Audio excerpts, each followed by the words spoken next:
Mr. President, South Africa finds itself in a crisis. 17 million South Africans are sitting at home now, wondering if whether their social grants are going to be paid. The question speaks about accountability, and it's what I want to talk about.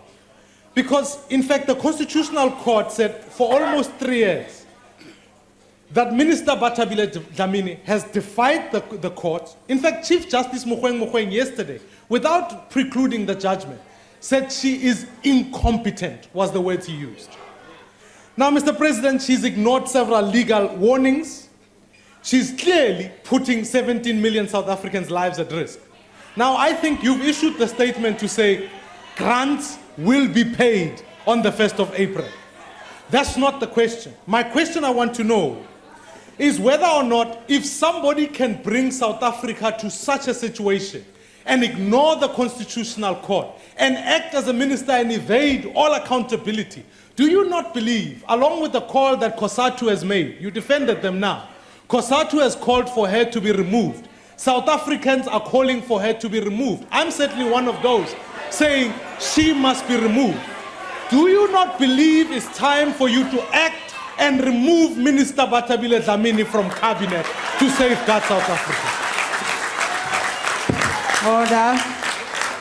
The Honorable the President. Well, thank you. Thank you, Madam Speaker. I thought the date that we are talking about has not arrived. The 1st of April.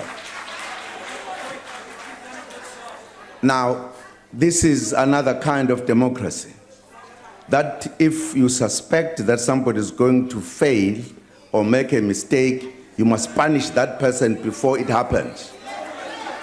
It's a funny democracy. It's one thing if people raise the issue that, look, we are likely to get into trouble because we suspect that things might not be done, etc.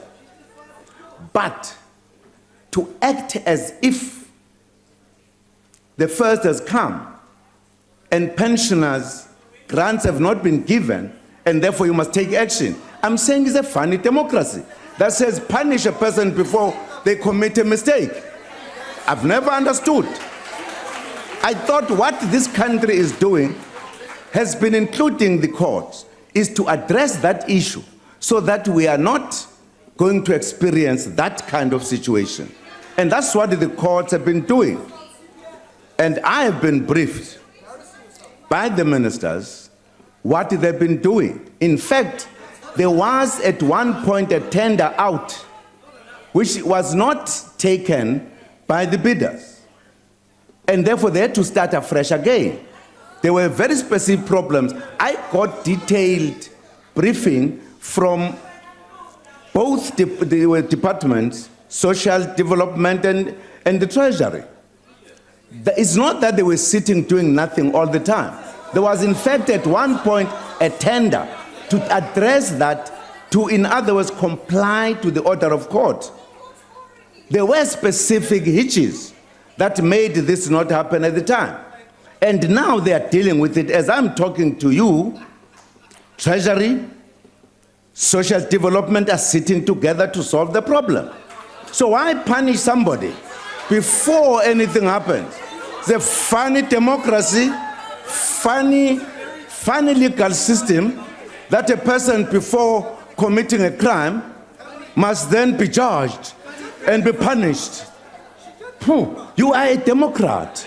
I thought you stick to democracy and the rule of law. The rule of law does not say you punish a person because you suspect that a person is going to commit a crime. That's not the rule of law. It's almost like the law of the jungle. I get on to you as soon as I think you are almost, I suspect you are about to commit a crime. Then you are punished. No, sir. I disagree, Honorable Member. There's no crisis. Thank you, Madam Speaker.